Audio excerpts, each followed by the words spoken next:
Nasa 44 na overseas Filipino workers or OFWs mula sa Israel at Dubai, United Arab Emirates sa UAE ang dumating sa Ninoy Aquino International Airport nito Miyerkules kasunod ng patuloy na kaguluhan sa Middle East.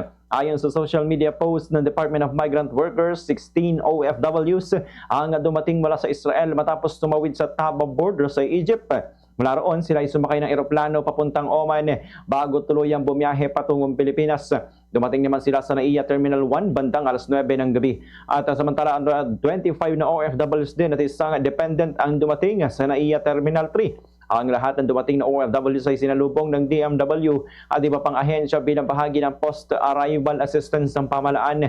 Makakatanggap sila ng pinansyal at medical na tulong, psychosocial counseling, pagkain pati na rin na tulong sa tirahan at transportasyon.